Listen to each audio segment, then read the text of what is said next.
Hi, I'm Tim. Welcome to Watchbox and thanks for logging on. If you love watches, now is the time to start your weekend right. Reach out to me directly. tmosso at thewatchbox.com. Purchase, pricing, sales, trades, extra information, all of it's available. Reach out to me directly. tmosso at thewatchbox.com. All names, prices, and descriptions when available are in the box below. Brandon has added timestamps so you can skip directly to the watches that interest you most. Let's start with a big piece. This is the Patek Philippe 5216P in platinum, part of a grand complication model line launched in rose gold at Basel World 2011. This model was launched in 2013 and made in 13, 14, 15, and 16 before being superseded. As a result, the total worldwide population of this watch probably caps out at about 50, with a distinct possibility that as few as 24 were made. So this is a rare watch. 39.5 millimeters in platinum. It has the characteristic Patek Philippe platinum watch, top Vesselton diamond, brilliant cut between the lugs, a lovely set of aperture and retrograding calendar indicators. It is a perpetual calendar with the day, the leap year phase, and the month in aperture's retrograde date. The watch features a coaxial small second and moon phase down at 6 o'clock, and you better believe it is both a perpetual calendar and a minute repeater. Heck, it goes one better. It's also a tourbillon. The timepiece featuring the appropriately named caliber RTO 27 PSQR, an alphabet soup that describes its functions and its size. It is awesome. 21.6 beat rate, a 1-minute tourbillon free sprung with an overcoil hairspring made by hand. You can see it sits underneath a fully black polished batwing style bridge that's been skeletonized with 4 interior angles on each side. If you've ever wondered what that means, it's where 2 hand bevels meet with a sharp cleft between them, and that crease is your sign of high finishing standards. Most hand finishing will simply round off the junction, and machines will always round off the junction. So you have 8 interior angles plus a 9th that sits over the 3rd wheel, which is itself a hand finished component. That wheel is 14 karat gold, and it takes 10 hours to finish it to look like this. Now the watch is a minute repeater, and you can see the black polished strikers. We're going to fire up this retrograde perpetual calendar moon phase tourbillon minute repeater, and if you want to show off to your friends with your minute repeating grand complication, naturally you're going to advance it to 12:59. I have a pretty good track record of hitting it on the nose, but there's always a little bit of variation inherent in this exercise, so wish me luck.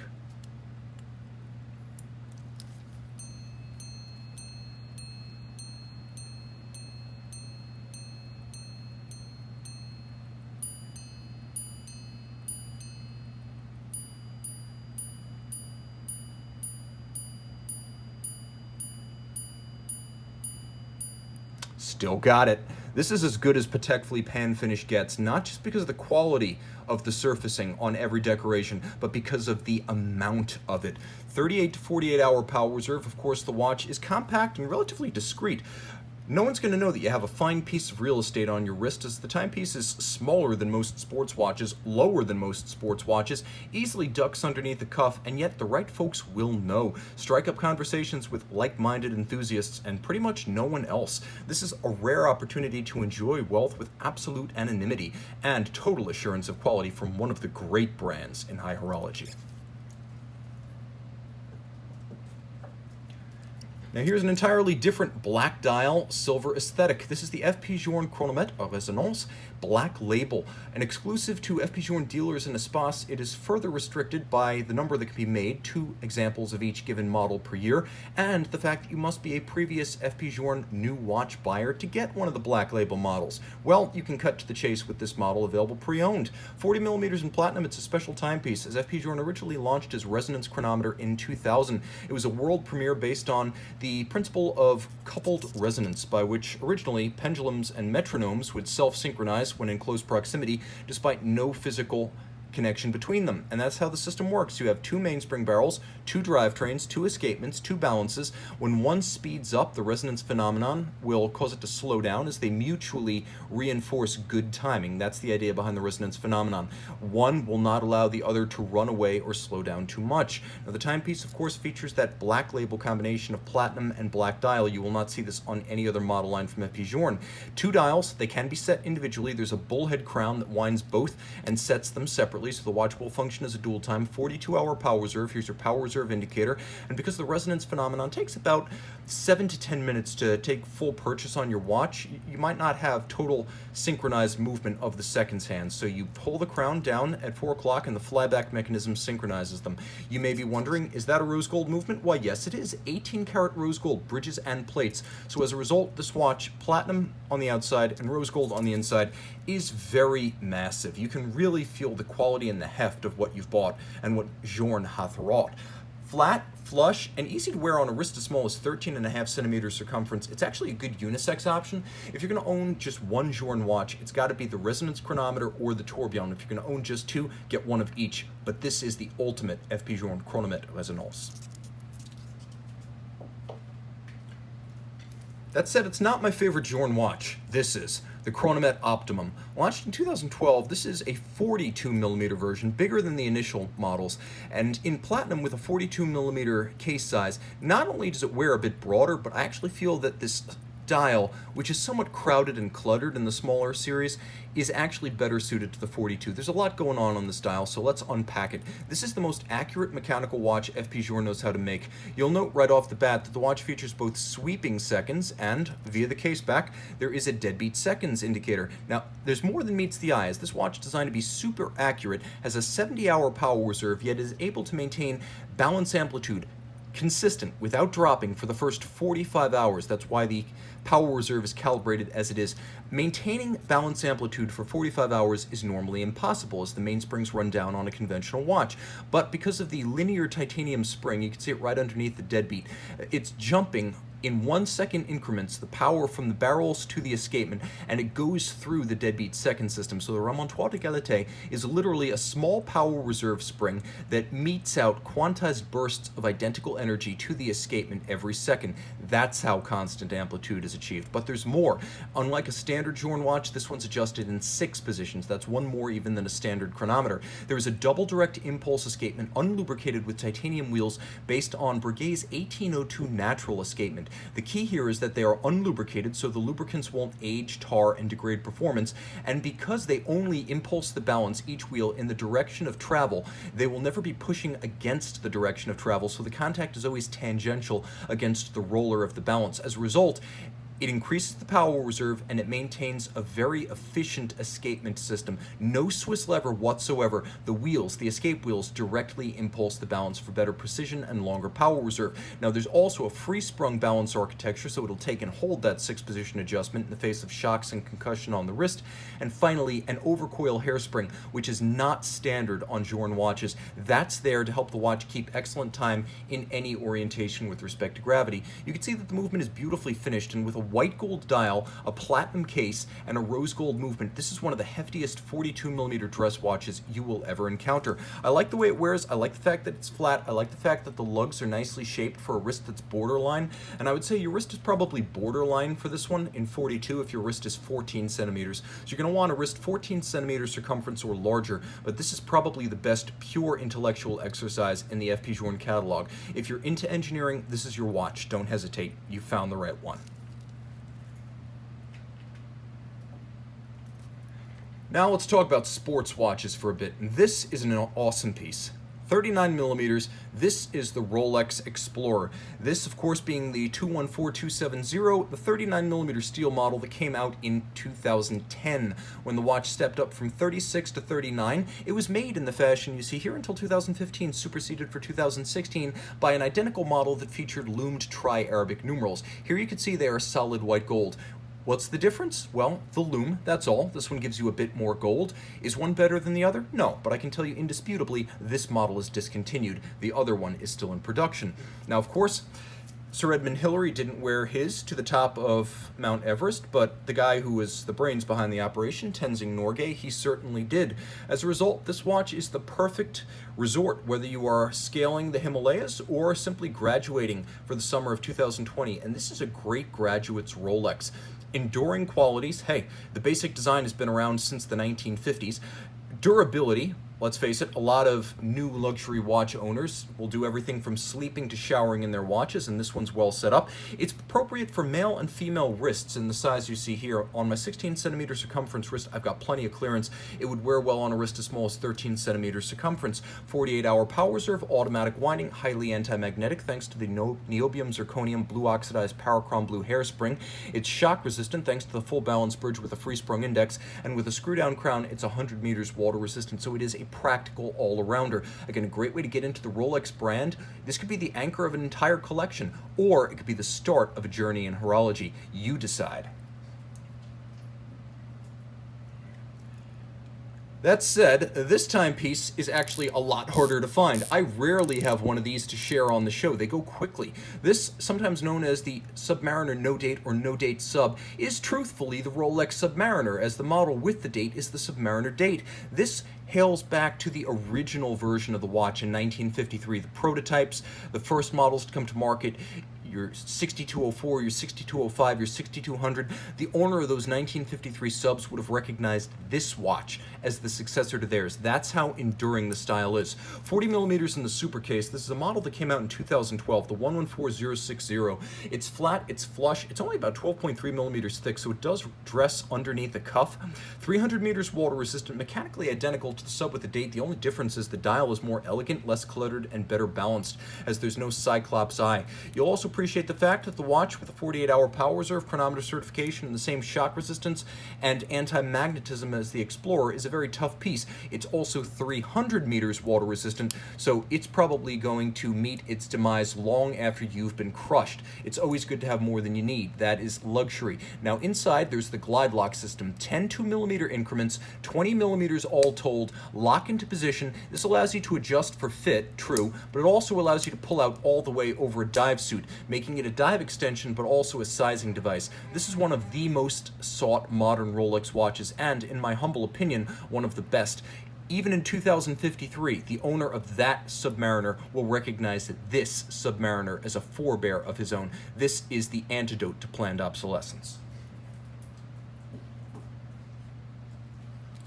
Now we're sticking with our sports watch kick, and we're talking about one of the best watches you can buy in the dive watch segment. Launched for 2018 in 42mm stainless steel, this is the 25th anniversary model of the Seamaster Diver 300 meter, sometimes known as the James Bond Submariner because it rose to fame during the 90s on the wrist of Pierce Brosnan during his turn as 007. A lot changed, but the important things stayed the same. The case profile, the helium escape valve, the omega wave dial, the general sizing, as with the new pivoted end link. This 42 wears the same as the old 41 on its bracelet. The helium escape valve can now be opened while submerged, and it's now conical rather than cylindrical. The dial features the omega wave, but the dial is now chrome-plated ceramic, and it features a laser-etched pattern, blue indices, blue skeleton bond hands, as they're sometimes known, ceramic insert in the bezel. Let's hear the bezel. The bezel is the best in feel and sound that the Diver 300 meter has ever been. You have that ceramic insert for scratch resistance and white cold enamel laid in. The bracelet has been upgraded substantially. You can see the removable links are fixed by screws, no pin sleeves. Those are a distant memory. The clasp is as redoubtable as it's ever been. And if you look, you have two extension systems. One is the fold out. The watch has always had that. But now, for 2018 to present, you have a push-button slider, 9.6 millimeters of incremental adjustment, so you now have a feature that was previously exclusive to the Planet Oceans and the Ploprofs. If you wanted both adjustment systems, you needed to pony up for one of the big divers. 300 meters water resistant. Remember, this watch has a helium escape valve, the sub doesn't. This watch also has a longer power reserve at 55 hours, and unlike the sub, you can see that this timepiece features a display case back, so you can see that for which you've paid. Caliber 8800, a master chronometer, using the coaxial escapement as invented by George Daniels in 1974 and industrialized by Omega in 1999. 55-hour power reserve, full balance bridge with a free sprung index, the latter two for shock protection. SI14 amagnetic silicon hairspring. The watch goes through the master chronometer test, which is a test, yes, of the ISO 3159 chronometer standards, but as a cased-up watch, also winding efficiency, power reserve, water resistance, shock resistance, and anti-magnetism. It is the full test of a watch's performance and durability. Also new for 2018, the date moves from 3 o'clock down to 6 o'clock, where it's better balanced at the center of the dial. And for 2019, the next big thing. 44 millimeters in stainless steel. This is the Omega Seamaster Diver 300-meter chronograph. You have the same set of features: steel case, helium escape valve, 300-meter water resistance. You have the same clasp with the same two features, and then you have a ceramic dial. Here you can see it is polished ceramic rather than chromium plated. The watch does feature shouldered crown guards, but they are not quite screw down. These little crown or pusher guards are actually just there to brace against shearing, so you can actuate the chronograph without screwing anything in or out. They're always available.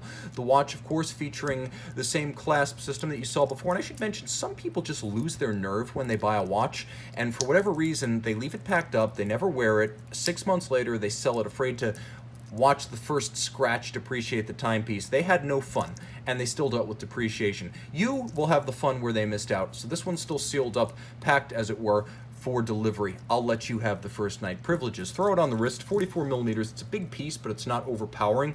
In a lot of ways, it's the thinking man's alternative to the Audemars Piguet Royal Oak Offshore, as technically it's more redoubtable and more refined. It's certainly more water resistant. The clasp, the bracelet are both better. The main difference is that it doesn't say Audemars Piguet on the dial, and it's not quite as handmade as the AP. But then again, this is a timepiece that offers you higher performance in every regard and keeps some powder, as it were, dry for later engagements with your high horology goals. This timepiece with the caliber 9900, 60-hour power reserve rather than the 55-hour in the Diver. It's got the same refinements, but you can see a skeletonized bridge that shows you the column wheel. It is a coaxial master chronometer. It does feature a vertical clutch for smooth engagement. You can leave the chronograph running full-time as a result of the vertical clutch. There's a mono counter over at 3 o'clock, so you have chronograph hours and minutes on one register to create that clean bi-register dial. And thanks to the column wheel, it is a very crisp system when in actuation. You feel your interaction with this watch. The bezel, just as sharp as the other, if not a little bit better. This watch will never disappoint. Truly the best diving chronograph you can buy.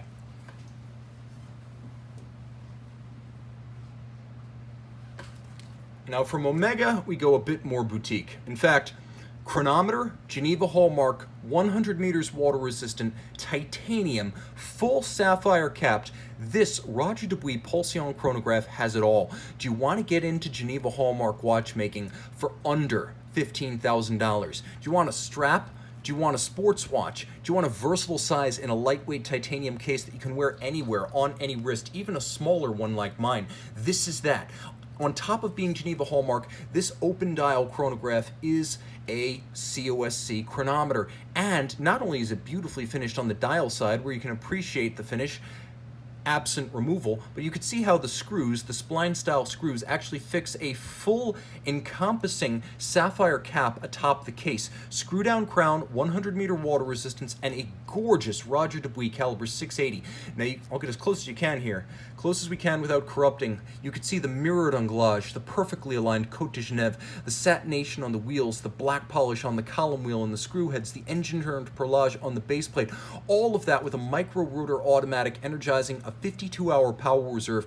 You could see that this is Poinçon de Genève watchmaking, and impressively, you could see a visible vertical clutch. The only time I have ever seen such a mechanism on a watch. Lateral clutches are beautiful because they're visible, but vertical clutches are more efficient and limit the wear on the watch. You can actually see the pincers releasing and starting the chronograph and lifting and decoupling the chronograph system. That is the only visible vertical clutch I've ever encountered. There's also a column wheel. The pusher feel here is next level. You can see this is an officially certified chronometer. It's ghosted onto the case back, so you're getting manufactured watchmaking, a gorgeous movement, both in finish and architecture, high degrees of water resistance, luminescence, and Geneva hallmark with a chronometer in a watch under $15,000 and a complication to boot. A gorgeous piece from a brand that'll be around forever under Richemont ownership. The money is there to sustain Roger Dubuis in a way it's not with a lot of boutique and one-horse brands. Moreover, RD makes everything. They make their case, they make their hairsprings, they make their balances, they make their escapements. They're even more vertically integrated than some integrated manufacturers.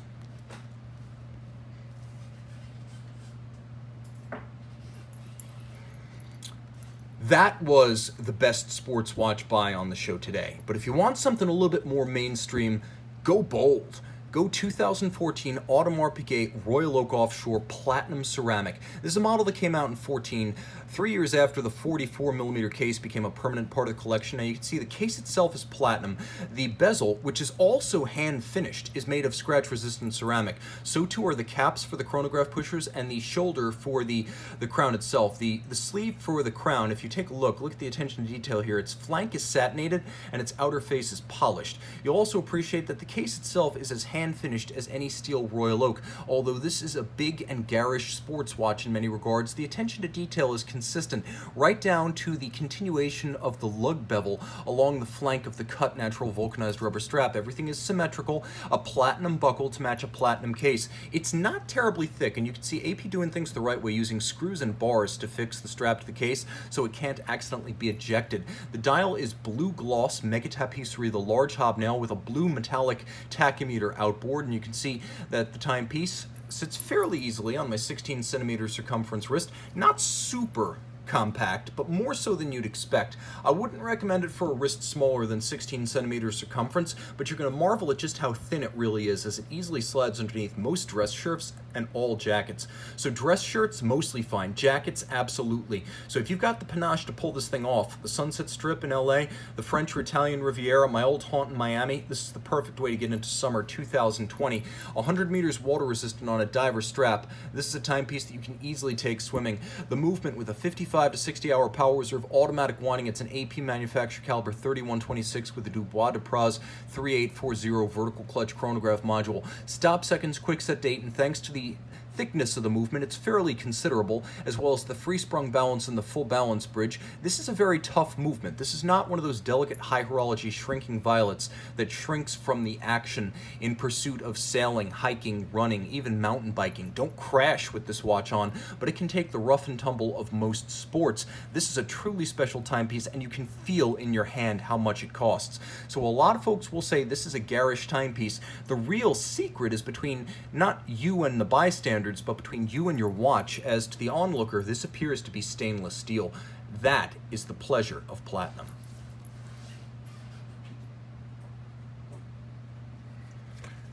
Then again, sometimes steel is real, and there's nothing quite like a well-done vintage tribute. Launched in 2006 in 1,936 pieces, this is the Panerai Radiomir 1936, a California dial that evokes Panerai's early history with the 3646 combat model, built by Rolex, modified by Panerai, and issued to the Italian Navy. Now, of course, Panerai likes to play fast and loose with its history, but this watch is so nostalgic, evocative, and charming, absolutely dripping with character. I don't care if it's a what-if watch or true to history. This thing rocks. Now, you'll take a look at the elements of the dial. This is where it starts. It has a dial that's best described as somewhere between black and tobacco brown. You've got the California style dial with the Romans on top, the Arabic numerals on the bottom, and lovely blued hands at center. Minimalist. You can see Swiss made, and that's it. The only Panerai branding you'll see on the top side of the watch is between the lugs at 6 o'clock. The chapter ring is evocative, but the plexiglass is what steals my heart. Just like the original, a plexiglass crystal, a little bit of a bubble that distorts off-axis. Screw-down crown, you can see Officine Panerai logo. This one is true to history, or at least true to an imagined Panerai history.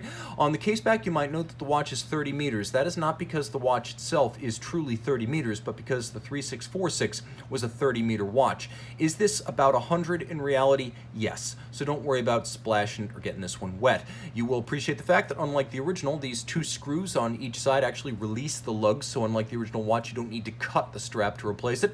And then inside we have a pocket watch size ETA Unitas 6497 redone as the Panerai OP10. Now this is very different from a standard Unitas 6497. You can see that the finish, the screws, the bridges, the wheels, all customized to a higher degree and more finely executed. Also, the beat rate is different. The standard Unitas is 18K, this is 21.6. The standard Unitas has a 42-hour power reserve, this is 56. And as the movement was originally developed for desk clocks and pocket watches in the 1950s, it is properly sized for the case back of this watch. So as with the original Panerai 3646, this limited edition features a movement originally designed for pocket watches. Simple, polished trapezoidal pin buckle with that 1970s interlocking OP logo. Throw it on the wrist, it's actually surprisingly light. The watch is light, wieldy, comfortable, and because it is sloped on its flanks, it will slide underneath the jacket cuff. This is a lovely and evocative Panerai. For those who consider themselves traditionalists, little print, a nostalgic case shape, and 2 hands only is about as pure as a pure Paneristo special gets. Notice I'm using the singular of Paneristi there. Now, if we want to talk about something that's perhaps a little bit more accessibly priced, ball is as inside baseball as Rolex is mainstream, and this is the model launched in 2017. This is the Aero GMT2, 42 millimeters in stainless steel. This watch feels 4 or 5 times its price, and it starts with the bezel. As with the Blancpain 50 Fathoms, the bezel is capped by sapphire, which means the underside can be fully lumed with no danger of scratching the lume. There are 2 time zones on the dial, one in 24-hour format, one in 12-hour format, settable separately. The watch features tritium tracers, which are glass-encapsulated phosphorescent material and tritium, so that at night, even if you pull this thing out of a dive locker, it's still going to glow. It is light-independent luminescence. The watch is 100 meters water-resistant, as it's more pilot's watch than diving watch, but still 100 meters for a pilot watch is more than the standard of 30 to 60. The bezel to tent, and it is a bidirectional GMT bezel. Listen to this. That's the best feeling and best sounding GMT bezel I've ever encountered. They're usually pretty gummy, Rolex. There is a device protecting the crown. It's designed to prevent you from jumping in the water with the crown screwed out, as it can't close if the crown isn't fully recessed into its stem tube. It is a remarkably solid thing that feels like operating a quality padlock.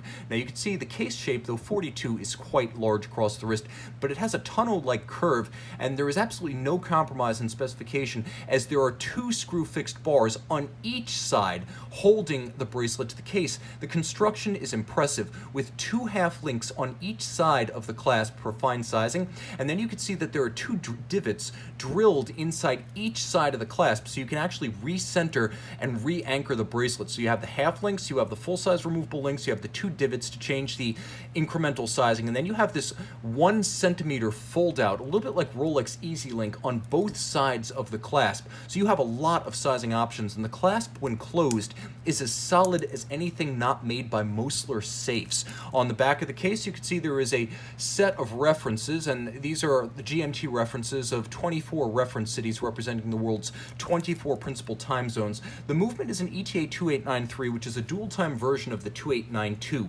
As a result, it is thin, fine, and it sits low on the wrist, comfortable and very accurate. The watch is a COSC certified Swiss chronometer. You can see that the timepiece is broad. I wouldn't recommend it for a wrist smaller than 15 centimeters circumference, but if you want something that is, like I said, an awesome value with a perceived quality factor multiples of its actual price, I cannot say enough good things about this Aero GMT2.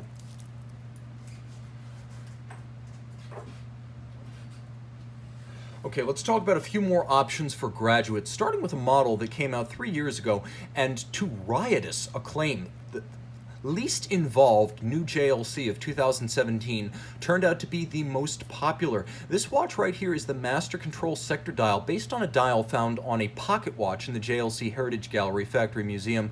You have a couple of different silver tones, black and blue printing, and my favorite detail here, blued skeletonized syringe hands. You have a blue printed blue on silver date disc. You can see that the sector style dial features a couple of different tones of silver. The center is opaline, and then there's a brushed grain to the hour and minute track. The watch is only about 9 millimeters thick, 39 millimeters in diameter, and it features a JLC manufactured caliber. You can see real fired blue screws, a rose gold rotor, not tungsten. The balance is free sprung for shock resistance, and all JLC movements, regardless of price, feature at least some hand finishing, so none of them are entirely industrial products, and this is a great way to get your graduate into a true haute de gamme watch from a great brand without busting the bank. It also proves that you can have something that truly represents the heart and soul of JLC without opting for a major complication, as this watch harks back to the original 1992 Master Grand Tie, the watch that introduced the Master 1000 Hours Control, an exacting test of chronometry, power reserve, winding efficiency, shock resistance, durability, and water resistance. Fully cased up, it was one of the first in-house standards to exceed the COSC, and in case you're wondering what tolerance applies to the Master Control model, no worse than -1 plus 6 seconds per day. Remember, COSC is -4 plus 6. This watch goes above and beyond. But if you do have a budget for a JLC complication, they don't come much more dramatic than the Duometre Chronograph, a timepiece launched as the Duometre Chronograph back in 2007. It was launched as the watch you see here, 42mm white gold, 200 pieces for 2010, and this is the best version of JLC's most important modern watch. As you can see, there's a lot going on the dial, which is a matte black with a pebbly granular texture, white gold numerals and hands, time of day, as well as power reserve. Rose gold chronograph. You can see center seconds for both the chronograph and the time of day, so they both pivot on the same axis. You have a chronograph seconds hand at center, foudroyant, chronograph 1/6 of a second, the flying second. You have chronograph minutes, hours, and single-digit minutes on a scrolling disc just below the chronograph register. When you reset the watch, it's a wonderful piece of horological theater. 2 power reserve indicators because there are 2 mainspring barrels. This is based on a pocket watch, a minute-repeating chronometer from JLC's factory museum. That watch used a Victorin Piguet, a Bausch from the Vallée du Jeu, made in the 1880s, and the basic principle is translated here. 2 mainspring barrels, 1 escapement. The escapement acts as a traffic cop, switching one on and the other off alternately. As a result, with this watch, when you actuate the chronograph, there's no loss of balance amplitude, and there's no loss of power reserve. This is the only chronograph in the world of which you can say both. As a result, it is very accurate. Mine kept time to +1 second a day, with or without the chronograph running. It was the most accurate watch I ever owned. You can see that the case is handmade with welded on lugs and double finished so that the mid case is satin and the lug profiles are black polished. You'll appreciate that the caliber 380 is built like a pocket watch, much like a longa movement. It features that material known as German silver, or maillot, in the French-speaking regions. As this watch was built in the Vallée du Jeu, it is maillot, and it is the copper content of the nickel copper zinc alloy that gives it its golden tone. The coat, or not Côte de Genève, but Côte du Soleil, radiating out like sunbursts across the bridges from the balance. You could see the levers, horns, and recentering hammers, plus the column wheel of the mono-pusher system, and it beats away at 21/6 with a free-sprung architecture. You'll also note the mirrored anglage, big and broad. This is a finishing standard that you will not see on any other JLC watches priced under $100,000. Throw it on the wrist. I owned mine for 4 years, and it was an absolute pleasure. This is as good as it gets. If you want a can't-go-wrong dress complication from one of the greatest brands ever, this is it.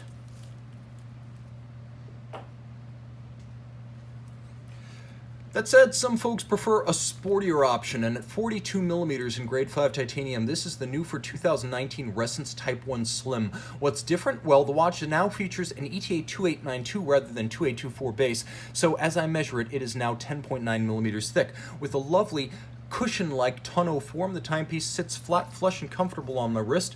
Ressence with a lovely metallic blue brushed dial in a polished grade 5 case. Surprisingly durable, and as you can see, entirely capped by sapphire. The watch is almost bezel-less. It is crownless, and all of the winding, should you wish to wind manually, and the setting is done via the case back. It is a regulator dial, and I will show you how you read it. Right now, you are looking at 7 p.m. How do I know that? Well, I will demonstrate. You are looking at 7, that's the hour, 60 minutes, so basically 0 minutes. The minute hand is up there.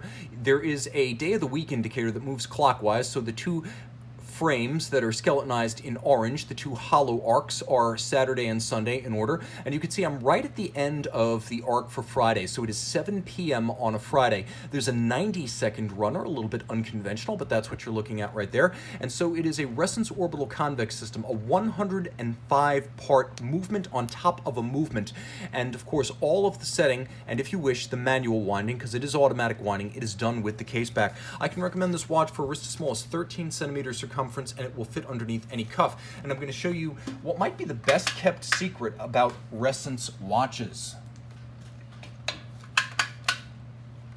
And that is the loom, which is awesome. As you can see, this is loom that gives up nothing to dive watches, and it is a piece of theater in and of itself.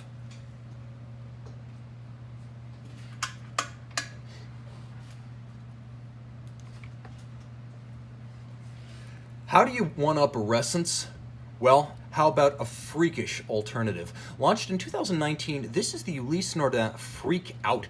For the first time in series production, a base metal, or titanium, Ulysse Nardin Freak. It's 45 millimeters in diameter, and as ever, it features a baguette movement that is a carousel. Much like a tourbillon, the escapement pivots in circles to equalize the effects of gravity, but with a carousel, there's a separate power supply for the movement of the carriage and the escapement. As a result, when I unlock using the bezel lock, I am able to twist the bezel to set the time. You can see the hours below. The baguette movement is the minutes display. It is loomed, and I am able to set the time just so. The watch is blazing in blue, as that is Ulysse Nardin's signature color, harking back to the days of their deck clocks or marine chronometers, which, like this watch, featured bolt-held individual numbering plates on the side. Because Ulysse Nardin makes its own silicon, the watch features a silicon double direct escapement, and it features a free-sprung balance with a silicon anti-magnetic hairspring. Via its subsidiary Sigatech, bought in 2006, UN is one of the few concerns in the industry that can make its own silicon. Now, you wind using the case back. You can see there's a silicon disc inset, and you can see a port that shows you the enormous single mainspring that provides 7 days of manually wound power reserve, and the coiling of the spring acts as a sort of informal power reserve. You'll get used to it in time, and you'll actually be able to sense how much longer your watch will run. Throw it on the wrist, it's very comfortable. 13 millimeters thick, that surprised me. So though it's a 45, it is very thin. And though 54 millimeters lug to lug, you can see the shape of the lugs mitigates against fit issues. So I could recommend this watch for a wrist as small as 15 centimeters circumference, even though it is quite broad. It is feather light, and the shape, hell, I would say even 14 centimeters circumference, you're going to be able to get away with this watch.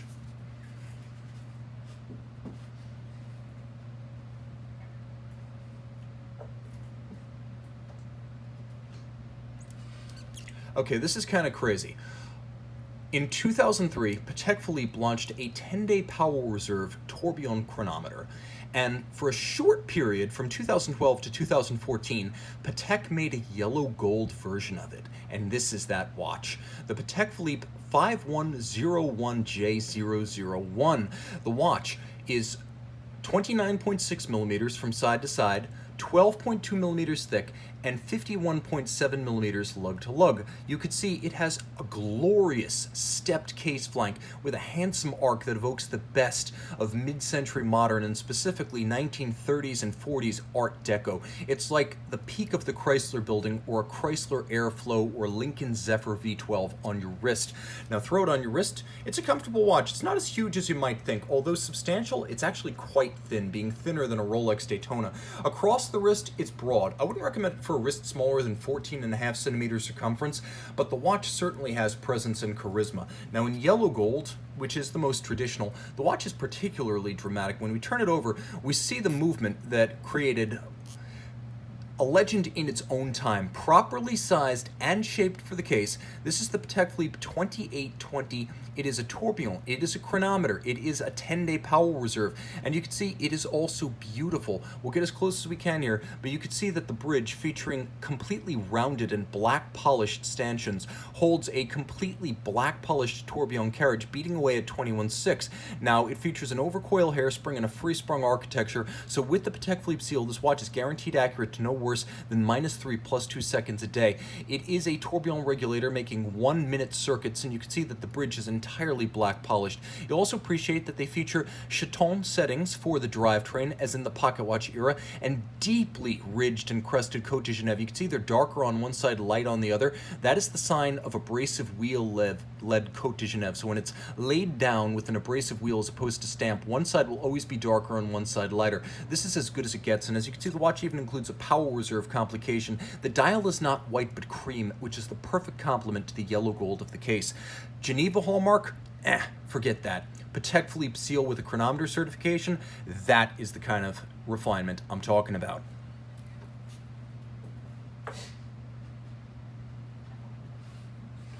Shifting gears for a second, let's talk about the NOMOS Glashutte Metro Neomatik 39.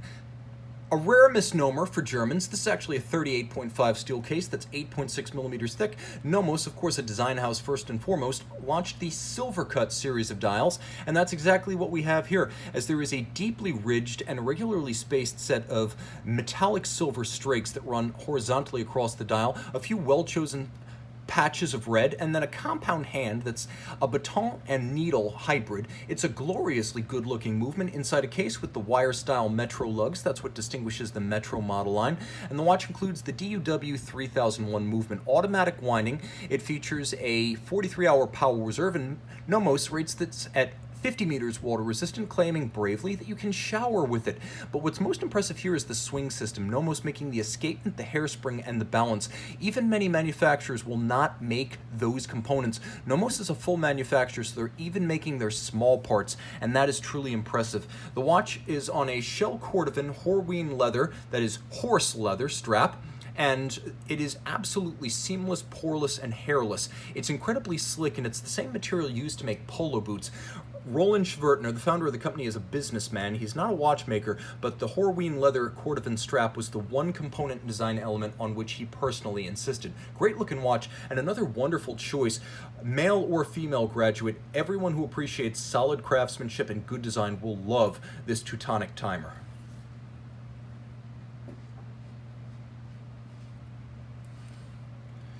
And we finish with something truly special. This is a model launched in 2014. It is the Blancpain Villeret Carrousel Moonphase, and it is 42 millimeters in rose gold with a white Grand Faux enamel dial. Now, we saw the Carrousel on the Freak. The Carrousel, of course, many of the same properties as the tourbillon, with a rotating carriage bearing the escapement, but the Carrousel has a separate power supply for the carriage, to turn the carriage, and a separate power supply to operate the escapement. As a result, the system, invented by Dane Bonnet-Bonnickson in the 1890s, is better suited to wristwatches, being inherently tougher while still giving you the beauty of a tourbillon. And you can see the entire carriage here is black polished, and it is a flying carousel, as there is no upper bridge to obscure the entire carriage arrangement. There is a moon phase, and there is a radial serpentine style date Grand Faux enamel dial up to 20 firings at 800 degrees centigrade to create this handmade dial. The timepiece features caliber 225L,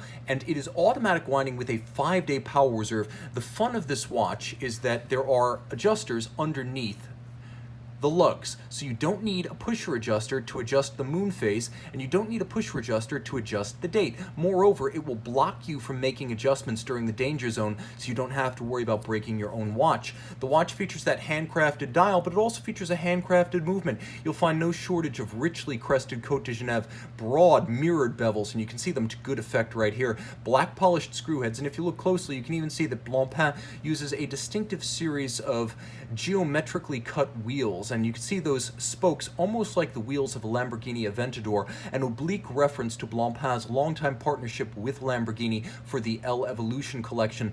Unlike the L Evolutions, which are a bit controversial, this watch is hard to hate, easy to love, and absolutely unique, as there will only ever be one serial number one. Everything about this watch is awesome, beautiful, handcrafted, and rare. Blancpain at its best. Guys, email tmosso@thewatchbox.com for purchase and pricing details of every watch you see here. I can send you additional photos, accessories, information about the age of the watch purchase. Do you want to trade? Do you want to buy? Do you want to sell? All is good. Have a great weekend. Stay safe, stay healthy. Time out, Tim out, and thanks for logging on.